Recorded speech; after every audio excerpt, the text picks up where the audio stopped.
Priests allot, कैसे हैं आप? विश्वास करती हूँ प्रभु यीशु मसीह में आप सब बहुत अच्छे हैं और प्रभु यीशु मसीह की दया से हम भी अच्छे हैं। तो गाइस, अभी कुछ ऐसा हुआ कि आपको पता ही है, हम पिछले 1-1.5 हफ्ते से फीवर था मेरे को भी और जोल के डैडी को भी, और साथ में सासू माँ आई हुई हैं, उनको भी फीवर हो गया।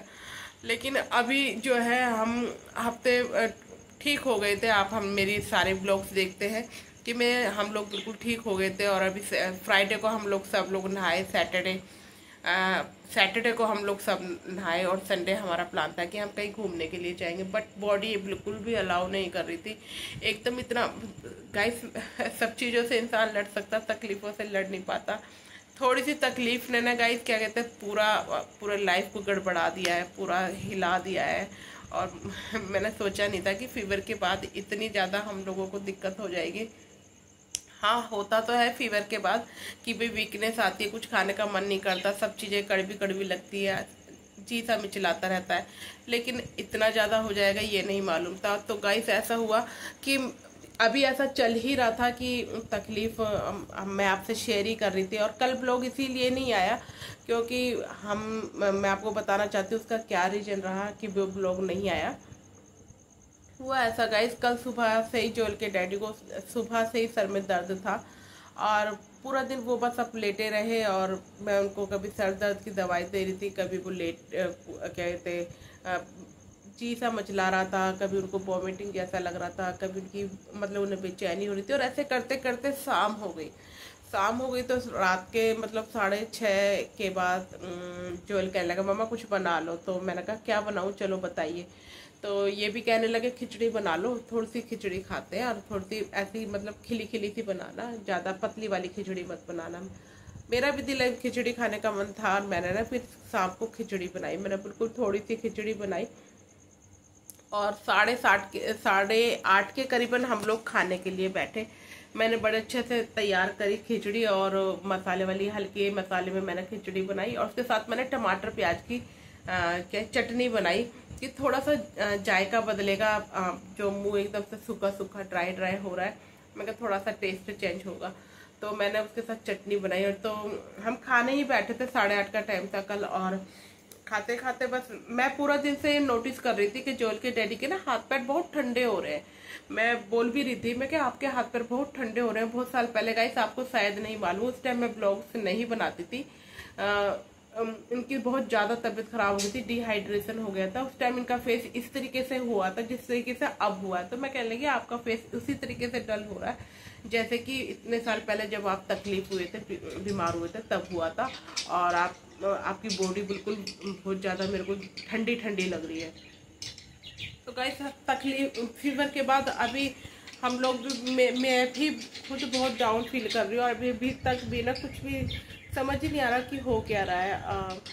और आपको पता है कि हम फैमिली में सिर्फ 3 लोग ही हैं। और है फैमिली मेरी बहुत बड़ी है, ससुराल बहुत बड़ा है, मायका बहुत बड़ा है, लेकिन फिलहाल यहाँ पर हम लोग 3 ही हैं जो एक दूसरे की केयर करते हैं। और ऐसे में सासू माँ की भी तबीयत इतनी ज़्यादा ख़राब हो गई, मैं आपको क्या बताऊँ। और मेरा ये भी लेटे हुए हैं, मैं भी लेटी हुई हूँ, और बीच में सासू माँ को भी देखना है। तो बहुत ज़्यादा दिक्कत हो गई। तो फिर सासू माँ को मेरी इधर ही पास में मेरे चाचा ससुर की लड़कियाँ हैं, वो मेरी नंद लगती है, कजन सिस्टर है इनकी, तो उनके पास लेके गए। वो दोनों ही जो है स्टाफ नर्स हैं, वो वहाँ पर है फिलहाल। तो और सही है क्योंकि फैमिली है वहाँ पे, सब लोग हैं, तो थोड़ा सा उनका वहाँ पे मन लग रहा है। पास में ही है, हम लोग मिलने रोज ही जाते हैं, मतलब ही दूरी पर है, ज़्यादा दूर नहीं है। तो 8:30 के करीब जब हम खिचड़ी खा रहे थे तो मैंने को फिर ये मतलब ये ना बता नहीं रहे थे गाइस, और कभी भी नहीं बताते, कभी भी नहीं। ये कभी कोई भी तकलीफ हो जाए, आज तक के रिकॉर्ड, मेरी मैरिज को 17 साल हो गए, 16-17 साल हो गए, ये बताते नहीं है कि ये सोचते क्या बताऊं, क्यों परेशान करूं। बट ऐसा नहीं है कि अगर आप बताओगे नहीं तो कैसे कोई हल निकलेगा, है ना। और आपको तकलीफ होगी तो आपको अकेले तकलीफ नहीं होगी ना, उसका सबको उसका हर्जाना भरना पड़ेगा। स्पेशली मैं और जोल, हम क्या करेंगे बताइए। और जब 7:30 खा ही रहे थे, थोड़ा थोड़ा ये खा रहे थे, मैं कहने लगी मुझे आप बिल्कुल सही नहीं लग रहे हो, आपकी तकलीफ, आप जब से फीवर से आप उठे हो तब से आप बहुत ज़्यादा वीक हो रहे हो, बहुत ज़्यादा। मतलब मैं नोटिस कर रही थी गाइस, मैं भी उठी हूँ, लेकिन ऐसा मेरे साथ नहीं हुआ कि मेरे को हाँ बुखार से खाना खाने का मन नहीं कर रहा, सब चीज़ें कड़वी लग रही, ये तो जायज़ है कि बुखार के बाद होता ही है। लेकिन इनका फेस एकदम डल होता जा रहा, ब्लैक हो गया बिल्कुल, और बार बार ये लेटे जाते हैं। मैं यही सोच रही थी चलो कि भाई फीवर के बाद ऐसा हो रहा है। तो फिर मैंने कल फिर 8:45 का टाइम थोड़ा थोड़ा ये खिचड़ी खा रहे थे चटनी के साथ। मैंने कहा क्या हो रहा है आपको, तो नहीं एक ही दम से गाइस आप सोच नहीं सकते ये रो पड़े, और खाते खाते रो पड़े। मतलब इन्होंने ना सुबह से अपने आप को कंट्रोल किया हुआ था कि मैं ना बताऊं, हो जाएगा हो जाएगा। अक्सर ये यही कहते हैं, वो अपनी जगह ये सोच रहे थे कि मैं क्यों परेशान करूं, क्या पता मेरे थोड़ा लेटने से सही हो जाएगा या कुछ ऐसे भी मैं इनको ना बताऊं। लेकिन जब उन्होंने मतलब वो बर्दाश्त नहीं कर पाए, तो वो हम थोड़ी सी खिचड़ी मैंने अपनी प्लेट में रखी हुई थी, थोड़ी सी जोलने, और हम चटनी डाल के हम खा रहे थे, थोड़ी सी वो भी खा रहे थे, और धीरे धीरे खा रहे थे। जब मैंने कहा आप सही हो ना, मैंने ऐसे करके पूछा, तो इन्होंने कहा कि बोल नहीं, फिर उसके बाद इन्होंने बोला नहीं, और फिर ये रो पड़े। फिर गाइस क्या था, फिर क्या खाना खाया जाता है। फिर उसी टाइम गाइस 8:45 के करीबन मैंने फटाफट तैयारी करी, कपड़े चेंज करे, जोलने, मैंने खाना जो हमने थोड़ा बहुत खाया था प्लेट में वो वैसा ही जो रह गया।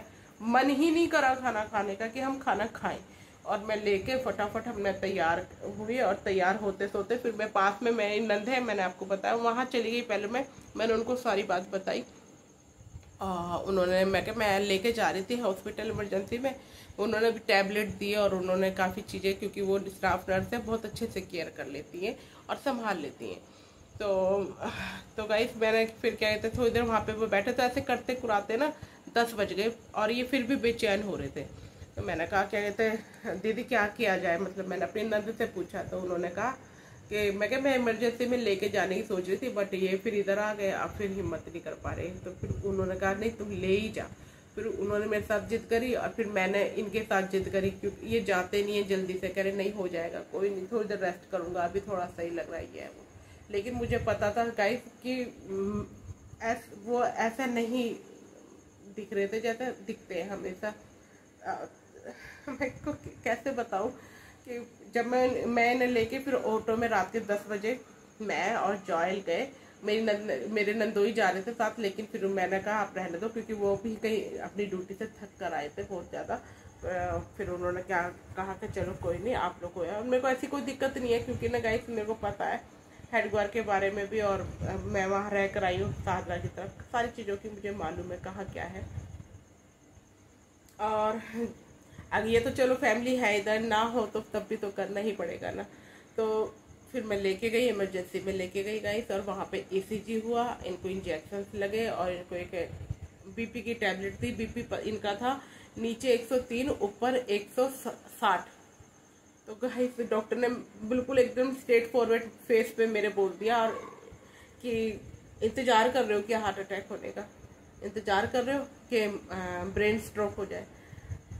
मैं कुछ बोल नहीं पाई गाइस, मैं क्या बोलती, क्योंकि सिचुएशन ऐसी थी, और मैं बहुत ज़्यादा वो थी इनको देख के, क्योंकि ऐसा मैं एक बार पहले भी फेस कर चुकी हूँ।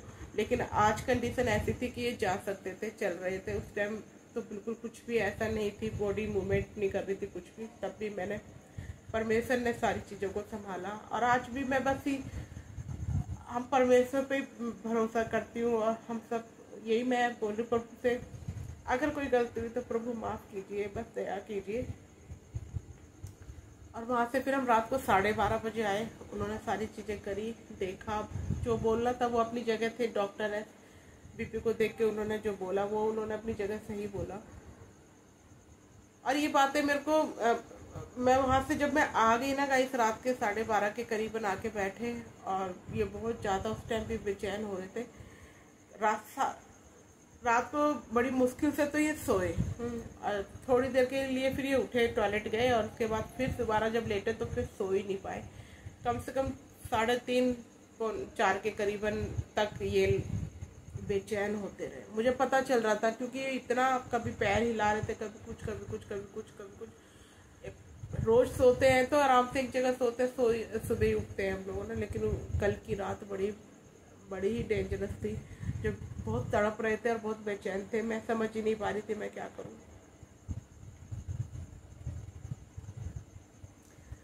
फिर गाइस आज सुबह हुई और आज सुबह मैं एनर्जल पाउडर लेकर आई थी, ORS लेकर आई थी, और मुझे जो जो बताया गया डॉक्टर ने ही बताया। जो मेरी सिस्टर इन लॉ है वो नर्सिस है, तो उन्होंने मुझे बताया कि ये ले लो।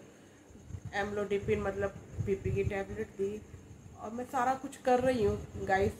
लेकिन बस आप लोगों से रिक्वेस्ट है कि आप लोग अपनी दुआओं में, अपनी प्रेयर में याद रखें मेरी फैमिली को, स्पेशली इनको, मेरी सासू माँ को, हम सबको ही याद रखें गाइस। क्योंकि हम लोग पता नहीं क्या, इतना सब कुछ बढ़िया, हम यहाँ आए, शिफ्ट हुए, सारे काम हमारे बहुत बढ़िया, आगे से आगे सब कुछ होता चला गया, हमें पता भी नहीं चला।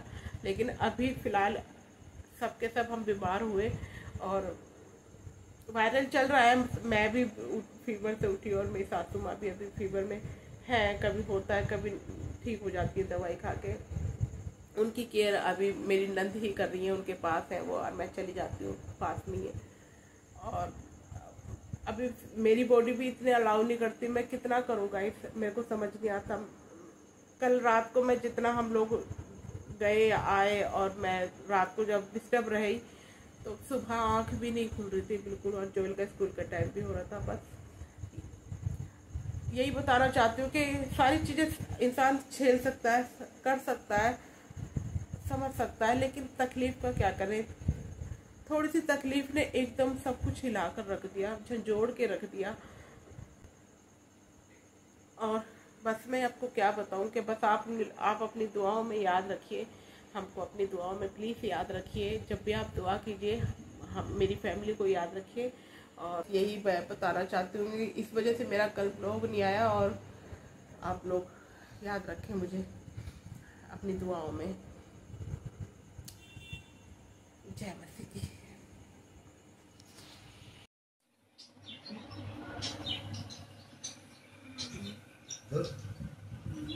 ये काम आ रहा है स्कूल का। वो थी ना फटी हुई स्कूल वाली, है ना, वो भी सिलाई कर दी। काम चल रहा है स्कूल का, सुनने को ना मिले। ये वाला नहीं था, इधर से फटी हुई थी, एक पुरानी वाली ये।